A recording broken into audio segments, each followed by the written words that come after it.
Welcome to the Power Table. If you are leading your business with a big vision and you're ready for your visibility to match your ambition, you are in the right place. I'm your host, Taylor Smith, founder of the Power Table, serial entrepreneur, and international keynote speaker. I've generated millions in my business through speaking, personal branding, and community building, and I'm here to teach you how to do the same as a founder-led brand. Each week, we dive into the business strategies, identity, and leadership work required to become the woman people recognize, trust, and choose again and again. Because your next level isn't just about what you do, it's about who you become in the process. This is your seat at the table. Power Table!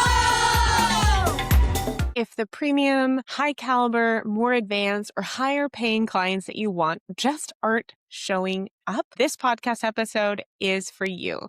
I can almost guarantee that it's not a reflection of you, your skill set, what you actually offer in your business, but rather about the positioning and the way that you're speaking to and presenting your offers that's actually turning away the luxury clients that you want or the premium clients that you're hoping to get. And instead, you are caught in the trap of attracting lower paying or less advanced or entry-level clients. This is a common problem that a lot of people have, but it is a very solvable problem. It's important for you to understand that marketing to higher quality or higher price, luxury, more advanced buyers is completely different from a sales psychology point of view than it is to market to the person who's buying something low ticket, who is in the early stages of just getting started, they're a beginner or newer person on the journey or has a newer business and you're selling to them and they're very, very budget conscious. And a lot of us want those higher paying clients, but you have to speak to them in a completely different way. And if you're not doing that,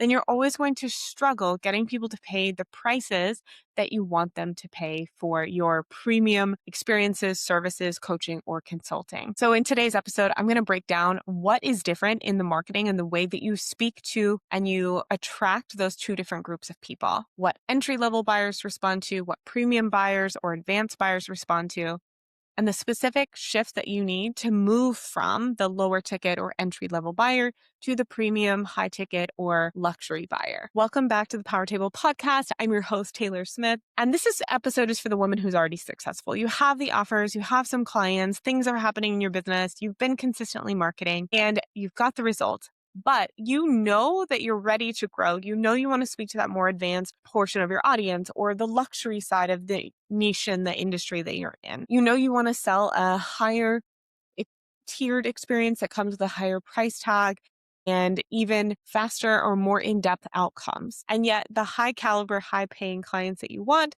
they're just not there and you're not sure why. So I can tell you why. It is a fixable problem. We can solve it by the end of this 25-ish minute podcast episode. So we're going to get right into it. But really quickly, before I do that, I want to start with talking about language for just a second because it does matter. So I'm going to use the phrases entry-level client and premium or advanced client, just for the purposes of differentiating who you're selling to and how to market to them. However, none of this is a judgment or values call. So this is not about defining some people as a premium human or that an entry-level or beginner buyer is somehow a worse client. I see people talk about this on social media and I completely disagree with it. The person who can only afford $50 or $500 is not necessarily a better or worse client than the person who can afford $5,000 or $50,000 worth of work from you or your business. That doesn't correlate. The $200 client you have that can afford a one-time call is not lesser. It doesn't mean you shouldn't serve them. It doesn't mean they aren't deserving of your help in any way. This is not about that. Rather, it's about understanding buyer psychology, neuromarketing, and who it is that you want to sell to at this current stage that you have in your business. And you may have sold to entry-level clients successfully for a very long time, but if you're feeling a pull to some bigger, you're actively working towards selling to those premium or advanced clients, it might be time to let some of those more entry-level clients go and let someone else serve them in that capacity or create something different in your business that can serve them well. We're actually not going to spend too much time on that today on Offer Suite, but rather we're going to focus on the sales psychology and the marketing, how to shift from entry level to selling to advanced, premium, and luxury clients? And what is the marketing difference in those things? Now, most people I see can actually sell pretty effectively in their business to that entry level or beginner level client. And it's because you've been taught that and you've been taught the basics of buyer psychology, what you should be selling to them. You've been told sell the benefits, sell people on their pain points, sell them on the transformation. And the sales do work, but then you're limited in revenue because those people only have the budget to pay so much.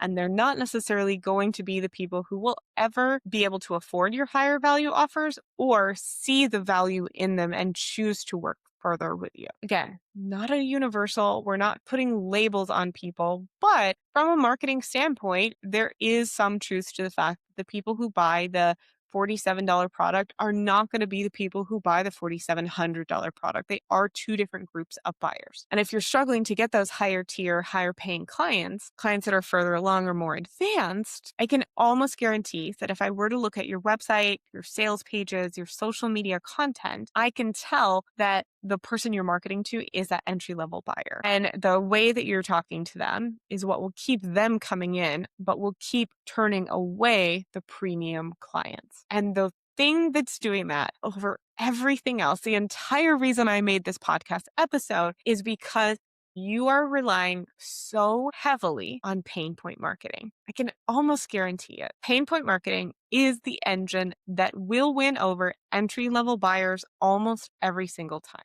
It's the exact thing that also repels the premium buyers and premium clients. So you have to know which game you're playing. So I'm going to go through two parts of this podcast.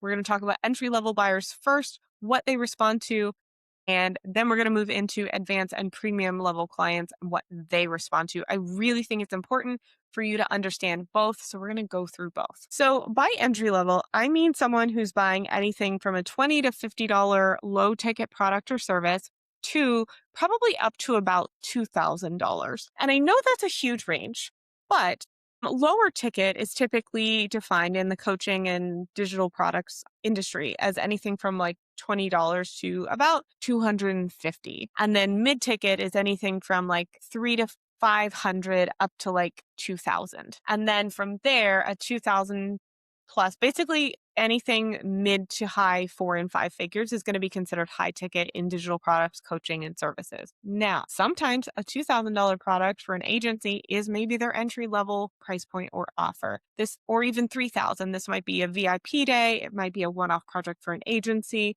So keep these numbers kind of just as a general guideline, but that's who we're talking about is like, what is your lowest level entry point into a customer paying with you? That's your entry level buyer. So for this person, pain point marketing generally does work and it works very well. The buyer is moved by, are you struggling with all of these symptoms? Well, did you know that it is not your fault that you have those symptoms? It is caused by this external problem or internal problem. And if we solve the problem, your painful symptoms will go away. And I can show you what life will look like on the other side of that problem. It's really good over here. That can be applied to whether you sell financial services, people don't know how to budget. It can be for why their cookie icing on their decorated cookies is always falling apart and not working, to marketing and sales in their business. The playbook is pretty much exactly the same. It's also the same for service providers. So let's say you have a website or you do email marketing. The same pain point marketing, like not sure why this isn't working for you. Well, when you have a professionally designed XYZ by me and my agency, we can solve that problem for you. It's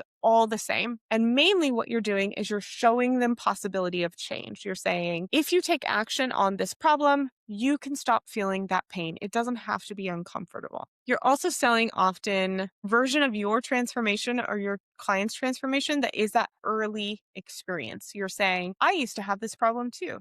And here's what I did, or I help people who also had this problem, and here's what they did. So like you're really, really problem and solution oriented, and that can be a really good thing. That is the single best way from a neuromarketing perspective to convert an entry level client. So this is actually a good thing. Please don't take this as a bad thing. If you're trying to attract that type of buyer, then that's exactly what you want to be doing, is show them the step-by-step, make them problem aware, make them solution aware, show them that they don't have to have that kind of pain anymore. The entry level buyer also has unique objections that are different than premium level buyers. Entry level buyers, their sales objections are most often fear and money. They are afraid. Can I afford this? What if it doesn't work for me? Will I have wasted all that money? Those are the walls they're putting up. They're afraid it won't work for them. And then they will have spent precious resources, money, and time that could have been spent doing something else, could have been spent on, generating money in other ways, trying something else. They often have a very scarcity mindset, and they are afraid of what if it doesn't work? What if that was a waste of my resources? What if I am judged for the fact that it didn't work? That is usually your entry level buyer's primary fear and sales objection. They're often asking themselves, am I good enough? I've tried this before. It didn't work for me. I'm afraid to waste money. They're mostly evaluating if they are good enough for the result that you're promising. Are they good enough to achieve what you say they can achieve? It's all about them. Your entry level buyer is pre-qualifying themselves, pre-qualifying their budget, pre-qualifying if they're capable. They're really focused on themselves. That's so, so important. I'm going to talk more about how that is different with premium buyers in just a few minutes. So remember that. Entry level buyers are mostly focused on if they are good enough for the result. What will usually get past the walls of an objections of an entry level buyer is lowering the risk. So having a clear refund policy, having FAQs, really making sure that you are making it easy for them to understand what they're buying, but also relatability and humor. These lower the walls and objections and build trust with entry level buyers. They love humor. They want to feel like you get them. They want to feel like you're a real human. They love the relatability. They love feeling like she's been where I am. Connection lowers that fear. So you're really doing your best to connect with them on a more personal and human level. They want to be seen and heard. They want to feel safe, right? And entry level buyers also need the most hands-on support. So it's kind of funny. I feel like we all know this, but it's not said very often, is like the lower the price of your offer, the more hands-on support that person needs. The higher the price, the less support that they actually need from you. And that's why we so often want to shift into these premium or more advanced buyers, right? The lower level, entry level, less advanced buyer, lower ticket buyer, they need more of you, more guidance, more practice, more repetition, more questions and answers, more feedback. And that is not a flaw. That is not a character flaw of them. It's actually just the stage that they're in. So build your entry level offers to deliver that kind of really high touch hands-on support. And I want to give you two quick examples of my content that markets to that person that I've used in the past so that you can see it. So the first one, I have a post that I used to run a few times a year, and it was a Instagram reel or carousel that would get people to then go take a quiz that would diagnose their problem and then feed them into a funnel, an email marketing funnel for different offers, low ticket, entry level digital product offers in my business. And the hook on the content is like, your business isn't stuck. You're just spending all your time trying to solve the wrong problem. And then it's like, but you don't even know which problem you have. Well, there are only 3 problems that block sales in your business, and growth is visibility, profitability, and authority. So let's take the quiz and figure out which one that you actually have. That's speaking to an entry level buyer. It is like, let me diagnose your problem. On the personal branding side, a real example of speaking to that entry level buyer would be, I had a whole series of talking head reels about a year and a half ago that were all about personal branding tips. And each one was like, you have to do this. You can't do this to grow your personal brand. And there would be things like, you can't be a late girly. You have to be on time. Your reputation depends on you being on time. And you cannot be someone who is going to habitually show up late if you want to be reputable with your personal brand. It's punchy, it's human, it's funny, like you can't be a late girly. And I had all these comments of people being like, my God, I had to learn this lesson. Former late girly here. And it was very relatable to people. Both of these are entry level on purpose. I don't really do these anymore, but they were meant to diagnose problems, connect with that person, and show them a path forward where they don't have to feel that kind of pain of not knowing what to do. That was the main pain point that I was working on with these people, is like, you don't know what to do to grow your business. Well, I know how to solve that problem. However, you cannot use pain point marketing on premium, more advanced, and luxury clients. It doesn't work. They will often be repelled by this kind of pain point marketing. Also, different topic, but if you're trying to get on stages on podcasts and the topics you're pitching are really focused on that pain point side, but the audience is more advanced, it could be one of the reasons that your speaker applications are getting rejected. More on that, a different podcast episode. Let me know if you want me to record that.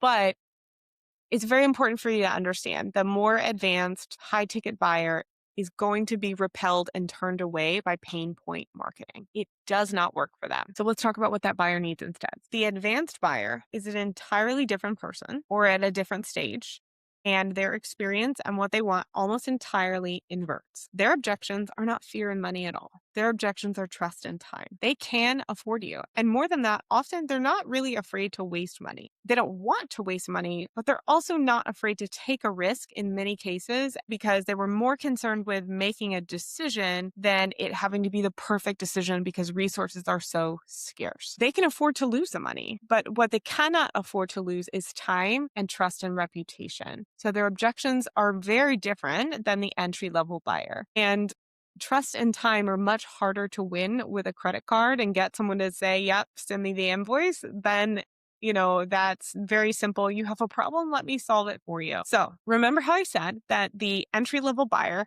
is evaluating if they are good enough to achieve the result you promised. It's all about them self-qualifying themselves.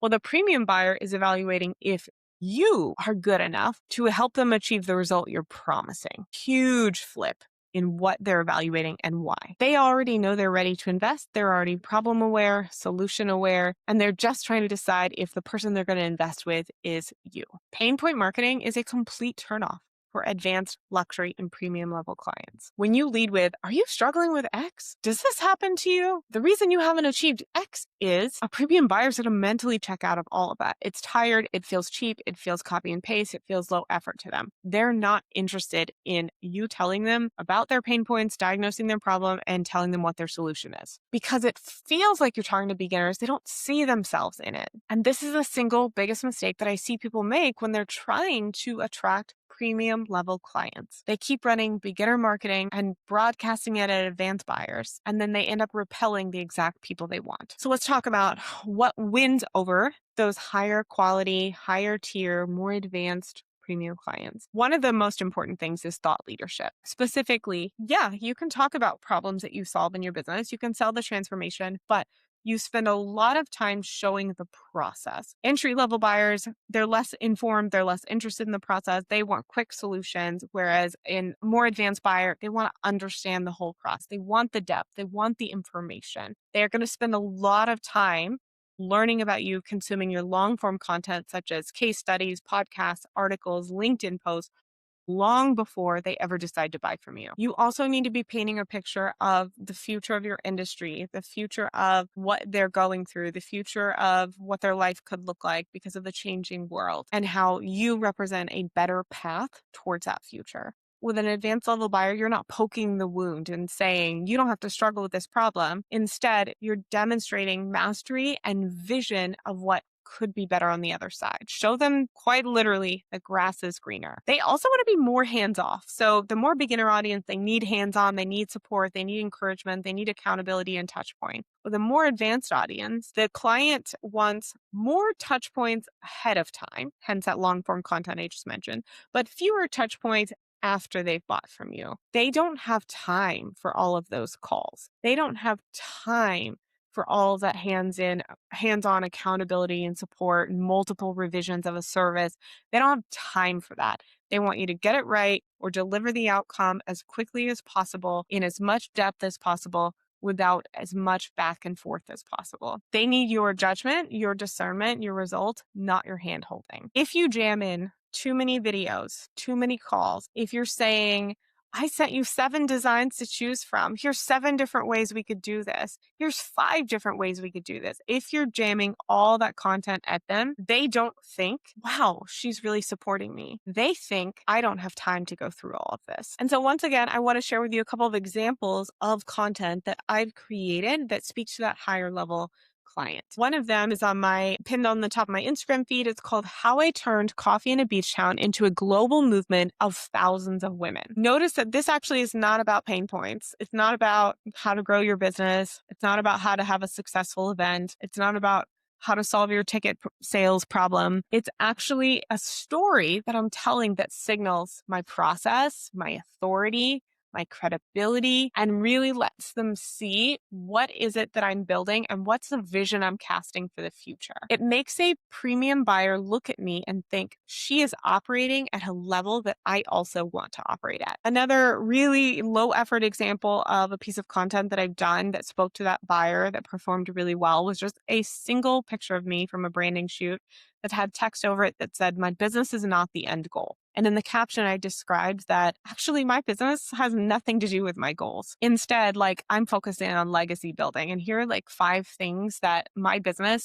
goals that I have personally that my business is supporting. And I talked about what are the things that are important to me that I lead with, and that at the end of my life, these are the things that I want to have said I have no regrets about. That post got so many comments about people saying, yes, I always say this about my business too, that my business is not the end goal. Some of the people who commented on that post became clients in the months after, and that they had never commented on a post before. The key takeaway from that is that there wasn't a single pain point in that post. Instead, I talked about how the women in my world, like me, are building legacies. They're building futures. They're building assets. They're doing satisfying work they really care about. And I was acknowledging where they are, that we all want this kind of path forward, and that there is a way. This post also doesn't attract someone who's looking to fix an urgent problem. I just don't operate day to day, in my coaching programs and my schedule in my life. I don't operate in a world where I want to solve people's urgent crises and problems. I just don't. And so I make sure that my content never indicates that I could solve something for someone immediately. And so it's very important that if you want to work with people who want long-term results, who care about the long game, who understand nothing is an overnight process, who want the depth and things done right, then you have to make sure that your content actually speaks to that person. So when a premium buyer is trying to decide if you are worth their investment, if you are worth them investing time in the process of working with you, here's the checklist they're running, whether they say it out loud or not. In-depth testimonials. They want to see not just, that your client had a result, but in depth. Same with case studies. They want you to walk them through the process of the case studies you develop for that client. Frequent touch points with your brand, omnipresence. Now, that doesn't mean post 10,000 pieces of content, but it does mean don't rely on one social media platform only. Have long form such as podcasts, blogs, articles, LinkedIn articles. Have short form social media. Maybe you have a group chat or a group Facebook group or something like that. Have more than one platform. It makes you appear more established than the person who's only marketing on Instagram, for example. Strong branding. Branding visuals are not a make and break at the entry client level, but they do help with sales and conversion at that higher client level. Have professional branding done when you have the budget to do it. Also, your accolades. If you want to attract those high-performing clients, focus on getting featured, getting media, PR coverage, winning awards, getting recognition that the average person in your industry is not getting. Your network. People who are premium buyers care about who you're connected to. They want to know that if they work with you, you also have really great clients that they might want to get to know, or it reflects well on them if they worked with an award-winning copywriter or an award-winning coach. That's what they want to see, is they want to make sure that their brand reputation is enhanced by working with you, not diminished. Value-aligned pricing, this is also important. So what I mean by value-aligned pricing is that the perceived value from the client matches what you're actually charging. If you undercharge, you will have a really hard time getting a premium buyer because they will look at the price and be like, it's too cheap to work. It's going to be a waste of my time because it doesn't cost enough, because the person who would have that much experience and expertise would charge more. So therefore, this person must not be able to deliver.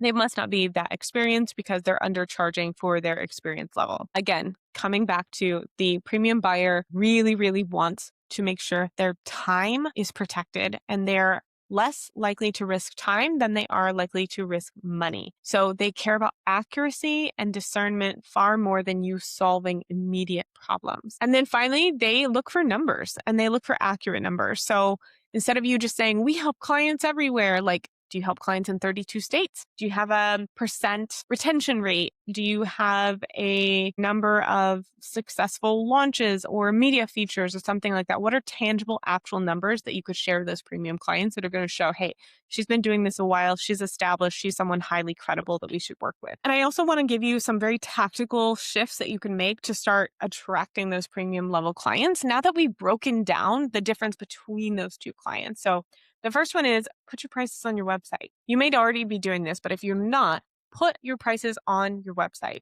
This is also going to be more important as people use AI for conversational search. They're going to say, I'm looking for a marketing coach who can help me with this specific part of my business. So then AI agents are going to go search websites looking for people who have a price on their website in that range.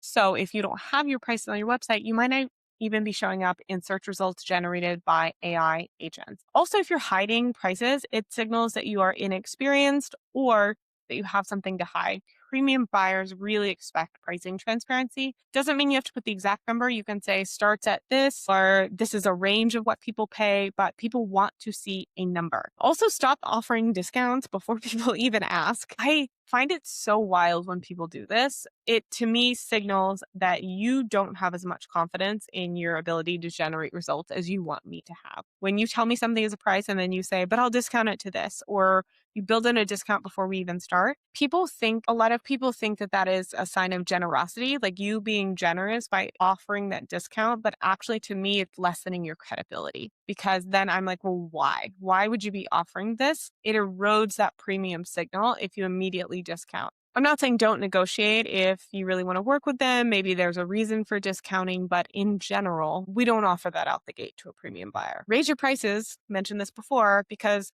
prices that look too cheap will turn premium buyers away. So accurate pricing is just really important, making sure that it is in alignment with what a premium buyer expects to pay and not what an entry-level buyer expects to pay. And then finally, leading with your thought leadership, credibility, accolades, and positioning for that right client. Like really spending the time on the depth, stop making so much copy and paste or pain point marketing content, and really showing that process, showing the path to the future, showing why you're different and why you're able to get the results that you get when you work with clients. Positioning yourself as someone who leads your industry and not just someone who puts out fires for clients in a panic is really, really important if you want to work with that higher level buyer. So as we wrap all of this up, I hope that you found that incredibly helpful. I hope that in breaking down the buyer psychology, you understand you don't have to become a completely different person just to sell to a more advanced client, but you do have to shift your positioning. Stop selling from let me solve your most urgent problem and trying to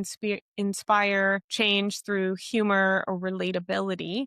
And instead, start leading your industry, establish your credibility, create long form content or case studies, go after those awards, focus on building your network who can help you establish credibility and authority, and cast a vision for the future. The premium clients that you want are absolutely reachable, and they've probably been watching you already. They're just waiting for you to show up like the authority that you are instead of marketing to them like they are beginners. And that is not a skill gap or a talent gap. You don't have to be more qualified necessarily than you already are. It's just about positioning and making sure that you're actually speaking to the person that you want to attract. And if you are someone who's working on making that shift from entry level to premium level clients, I want to invite you to something very special this summer. Our virtual conference, Stand Out and Sell Out, is happening August 11th through 13th, and you can come for free. It is 3 days of entirely live feedback, audits, coaching, and masterminding with many, many different experts on all things like Instagram bio roast to email subject line audits to podcast SEO auditing to sales copy auditing your sales pages, your offer suites, funnels, and conversion. I'm very excited about Stand Out and Sell Out this year. And if you're someone who's like, yeah, I would love to market to that higher level luxury client or that higher ticket client, you need to come. It's completely free.